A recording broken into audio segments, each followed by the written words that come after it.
kalimat yang harus diupayakan, dilakukan adalah berterima kasih. Nanti kan kenapa? Itu adalah wujud syukur kita, wujud terima kasih kita.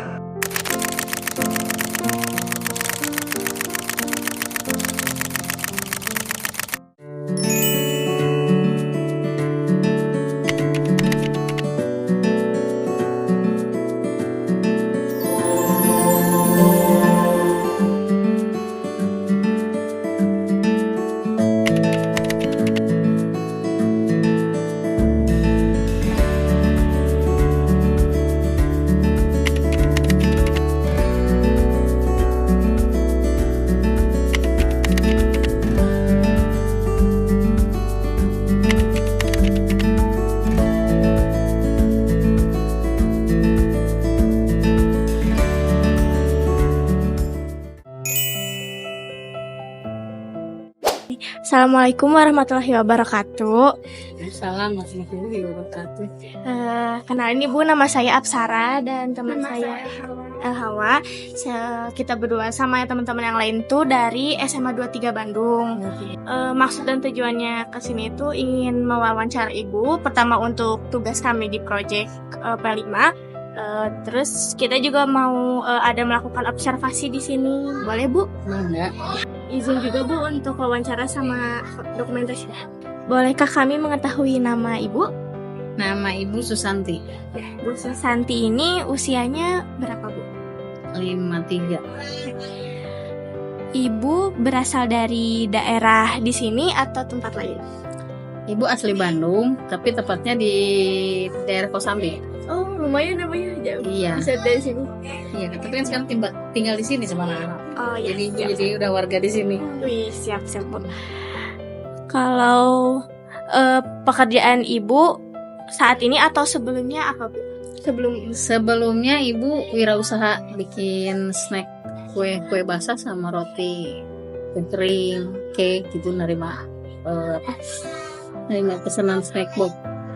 Kalau sekarang ya jadi pengasuh pembina di panti asuhan. Hari ini Ibu apa kabarnya Bu? Sehat? Baik, alhamdulillah. Di sini Ibu bisa menceritakan gak kalau misalnya keseharian anak-anaknya, terus suasananya kayak gimana? Saya anak dari mulai bangun tidur itu, kalau sekarang mungkin 4:30 ya. Sahur mungkin ya 3:30. Sahur 3:30 karena ibu masaknya dari malam, jadi nggak repot tinggal makan anak-anak. Kalau hari ini Ramadan aktivitasnya itu sahur bersama, kemudian sholat berjamaah, anak-anak biasanya ke masjid, yang laki-laki yang perempuan ada yang ke masjid, ada yang di rumah. Aktivitasnya setelah itu mungkin anak-anak murojaah sebentar, siap-siap mau sekolah. Nah biasanya di pagi hari sampai siang itu di rumah sepi. Mungkin ibu aktivitasnya sama yang bayi tadi, sama memang keseharian kita produksi roti. Nah, ya jadi anak-anak di sini berdaya dan dituntut, bukan dituntut ya, ada program dari Kementerian Sosial supaya anak-anak ini dibekali skill. Nah ibu karena ibu basicnya dulu ya ada, iya bikin kue kering, roti-rotian, cake. Jadi anak-anak ya itu yang ibu ajarin gitu, ajarin masak, ajarin kuenya. Nah aktivitasnya gitu, yang masuknya siang produksi sama ibu pagi-pagi. Nah nanti diterusin sama yang pulang siang. Karena kita biasanya banyak kalimat pesanan orderan snack box atau kita ngirim ke pasar. Nah itu untuk aktivitas ininya. Nah kalau pulang sekolah biasanya anak sore yang karena kan semuanya full day ya sampai Jumat, Sabtu Minggu anak-anak libur. Nah pulang sekolah istirahat sebentar, mungkin makan siang ke sorean, tapi anak-anak kan udah dikasih bekal makan ya sama ibu untuk makan siang. Nah, tapi tetap makan, ibu sediain makan. Nanti maghrib siap-siap ke masjid sholat, terus ngaji sampai isya. Ya setelah isya, beres isya, sholat isya, makan malam. Anak-anak masing-masing kalau yang punya tugas silakan kerjakan tugas, kalau enggak ya mau rebahan kayak atau mau baca silahkan ya. Berikutnya aktivitas besoknya seperti itu. Nah, kalau hari libur Sabtu Minggu kita isi biasanya kalau kegiatan untuk ekskul yang ibu sediakan biasanya anak-anak latihan nasid, yang putra juga kemudian ada yang les renang. Ya, jadi anak di sini ada yang semua, bukan semua sih, hampir semua juga bisa renang. Karena kebetulan ibu ada kerjasama, ada guru yang membebaskan biaya les renang, ya anak bisa renang. Kemudian yang angkatan pertama yang bisa renang sekarang jadi pelatih. Ya, yang tadi anak ibu sama satu lagi Umar. Tapi yang lainnya ada yang futsal. Itu kan nggak bisa ya, karena fasilitas yang memberikan gratis itu ini. Tapi yang lain ternyata sukanya ya futsal, ya silakan, maka dikembangkan sendiri. Nah, itu jadi aktivitas di hari libur ekskulnya itu. Dan biasanya nyuci nyuci pakaian mereka seragam, itu nyiapin itu aja sih. Jadi aktivitas hari selanjutnya ya, hari Senin ya itu aktivitasnya. Kalau yang SMA sama yang kuliah hari Minggu itu kita jualan di Spot Jabar. Kue ini macam-macam, jadi ada pizza mini, ada pizza yang gede, donat yang pakai glaze gitu. Iya.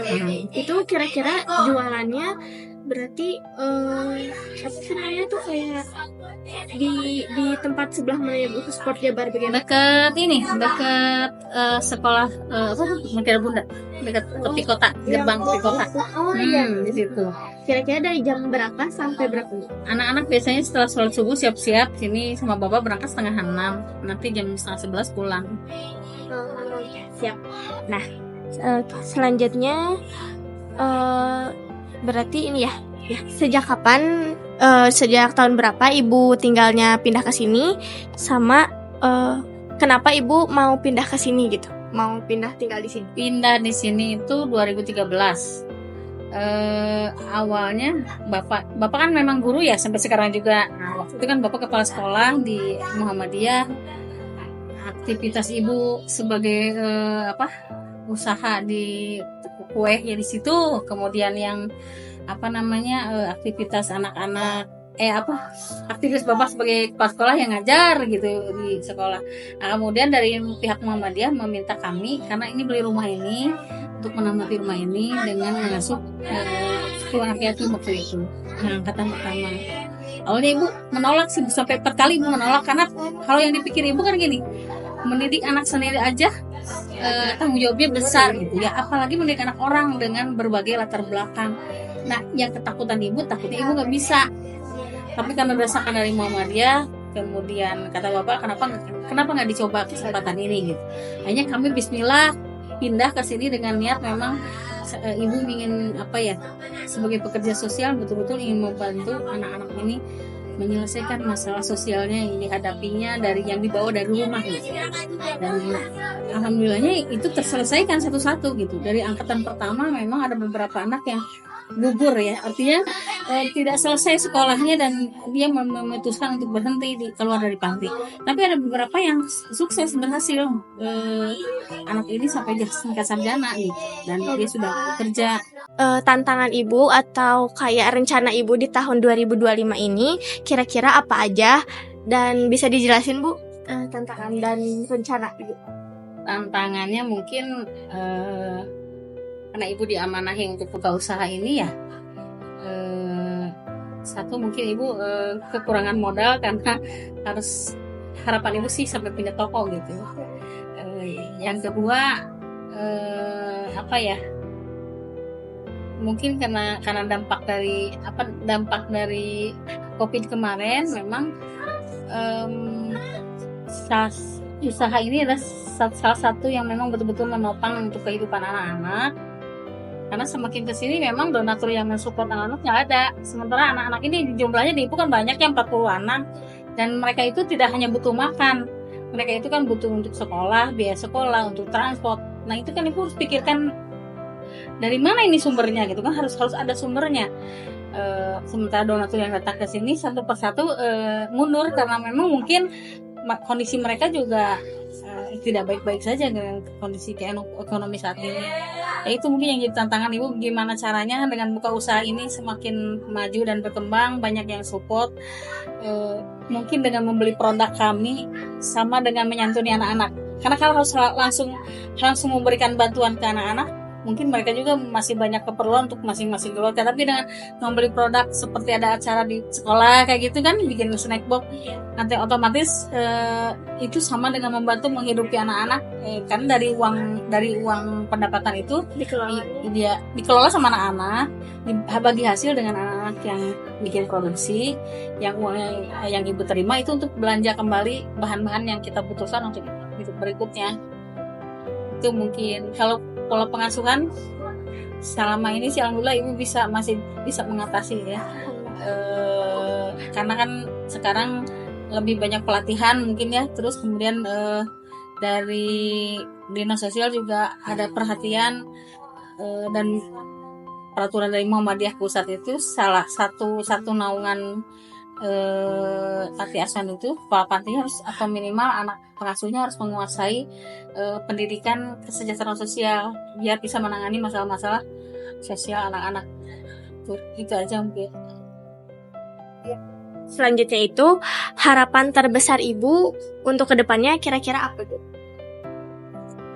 Kalau di pendidikan mungkin anak bisa sampai mencapai perguruan tinggi ya. Memang ada sekarang 6 anak yang sudah sedang melanjutkan studi ke tingkat perguruan tinggi.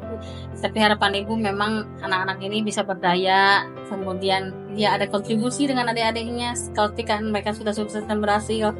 Kemudian usaha yang ibu bina juga membawa manfaat untuk masyarakat dan untuk Muhammadiyah, untuk kelangsungan hidup anak-anak. Itu harapan ibu. Amin. Semoga harapan ibu segera tercapai ya Bu ya. Amin. Selanjutnya sama Hawa. Bu, apakah ada bantuan dari masyarakat atau pemerintah Dan panti? Dan kira-kira Bantuan untuk apa nih? Bentar. Untuk kebutuhan. Ya, kayaknya ya yang buat paling dibutuhkan. yang paling dibutuhkan di sini, dan kira-kira bantuannya itu apa aja gitu yang Kalau kira-kira bantuan untuk kebutuhan sekolah dan saya ini enggak kayaknya. Kecuali yang itu bantuan modal usaha dari Kementerian Sosial langsung. Kebetulan kerjasamanya dengan Muhammadiyah Pusat. Jadi ada bantuan dana usaha yang memang kami kelola supaya jadi amal usaha, dan amal usaha itu berkembang bisa menghidupi anak-anak gitu. Itu mungkin bantuan dari pemerintah. Ya. Jadi bantuannya dari pemerintah ya Bu? Ya, dari Kemensos. Siap. Kira-kira ada pesan nggak Bu buat generasi muda? Jadi motivasi dari ibu lah Bu, kira-kira apa buat teman-teman kita, buat generasi-generasi muda sekarang? Kalau pesan dari ibu, banyak belajar.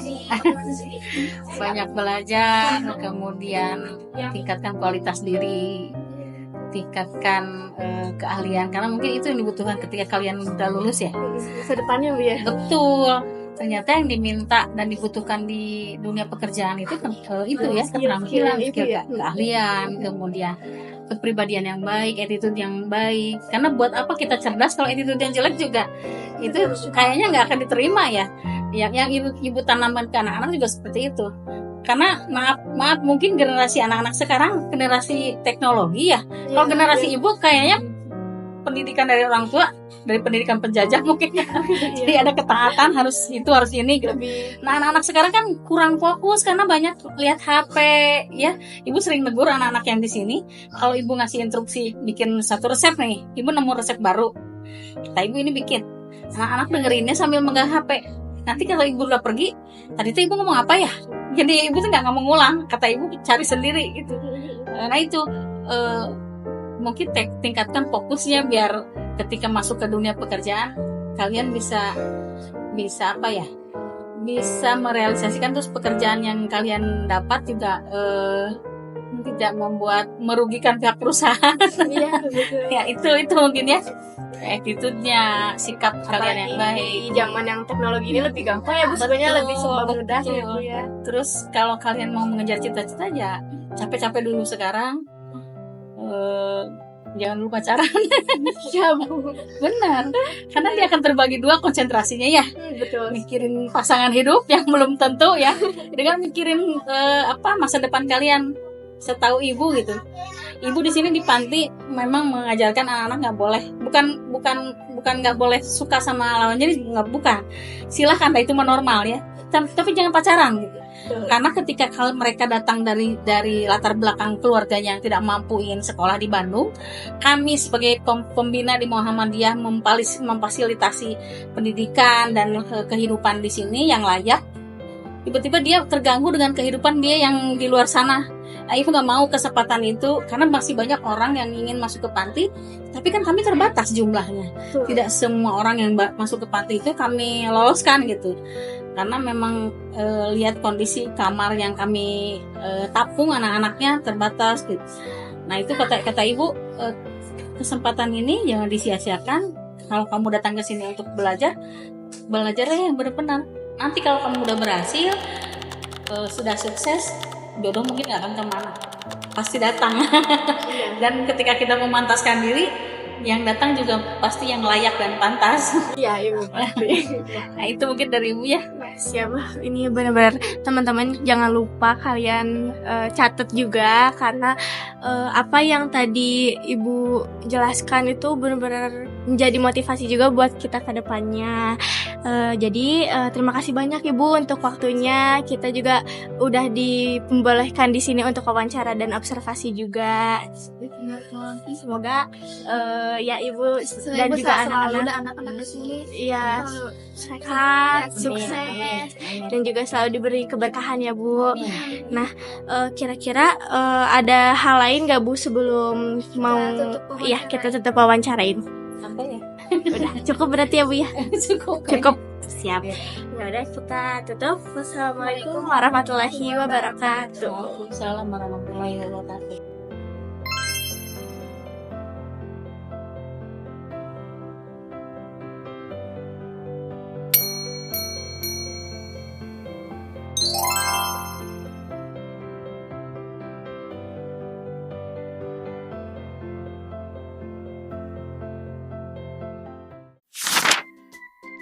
Pemaparan ide kreatif.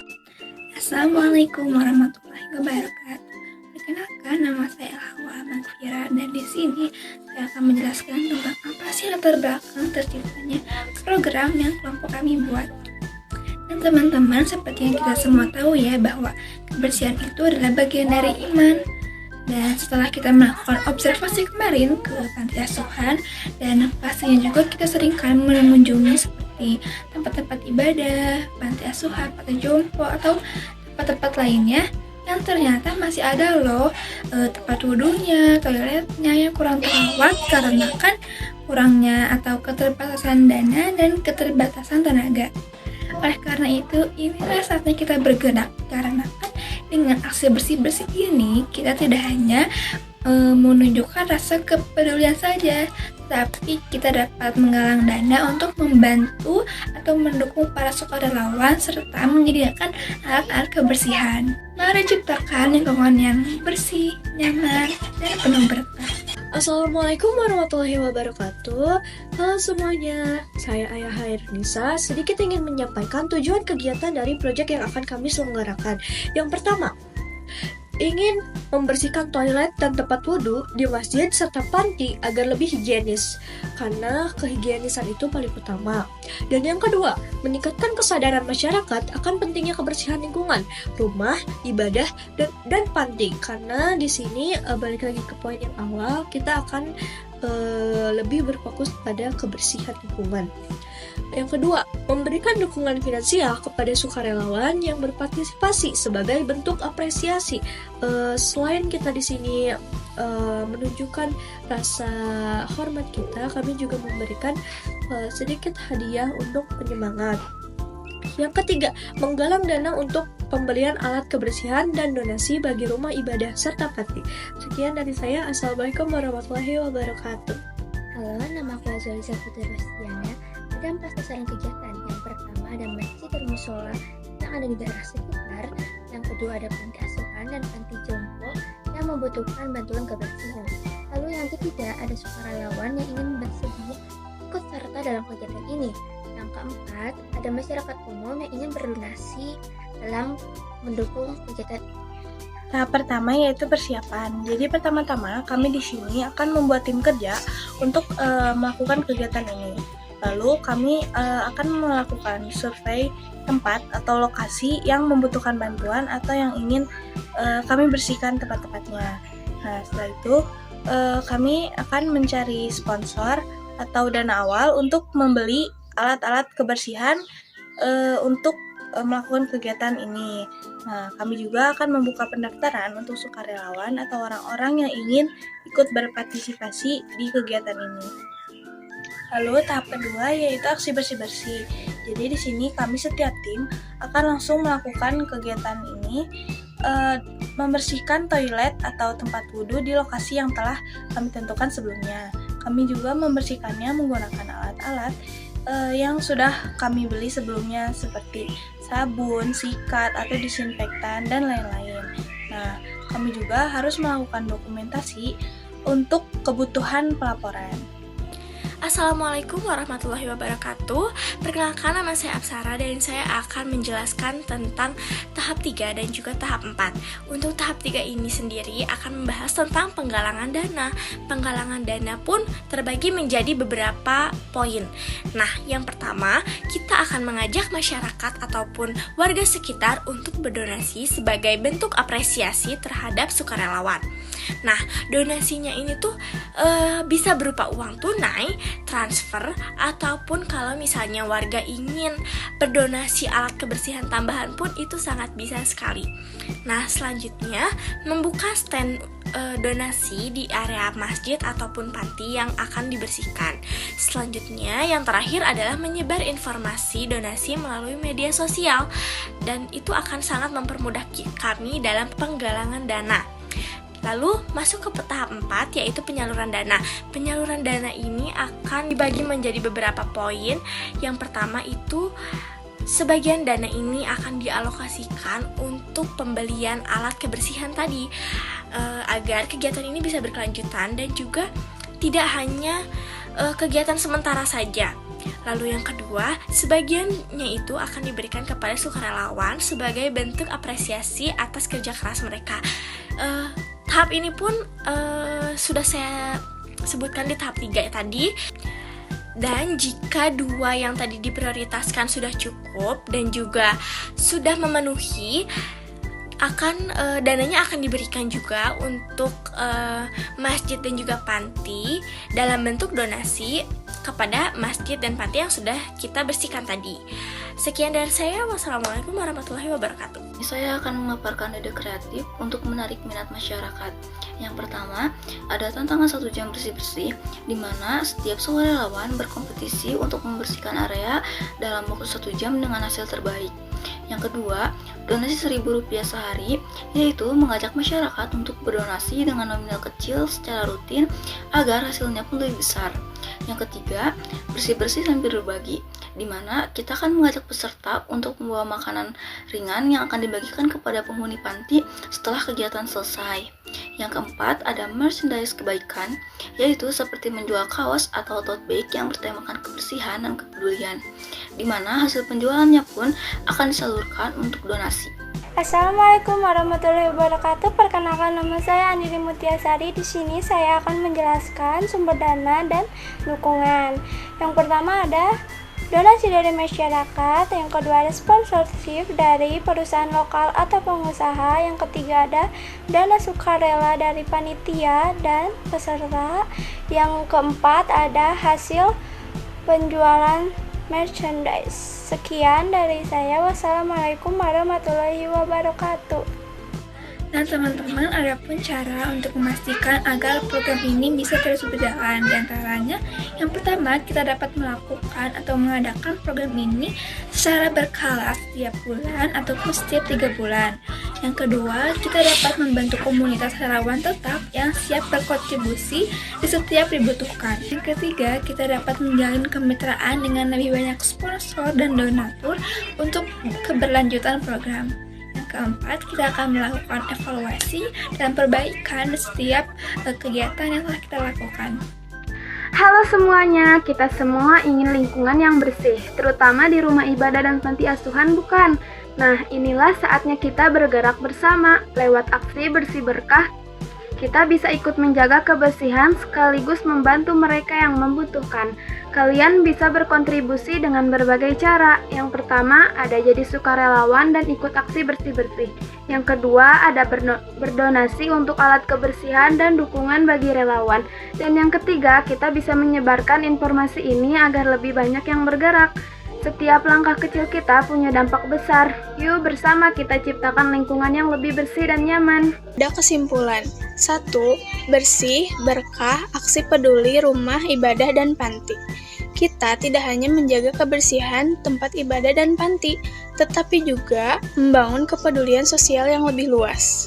Dengan lingkungan yang bersih, kesehatan masyarakat lebih terjaga, dan para sukarela mendapatkan apresiasi atas kerja keras mereka. Inisiatif ini diharapkan dapat menjaga inspirasi dan dilaksanakan secara berlangsung.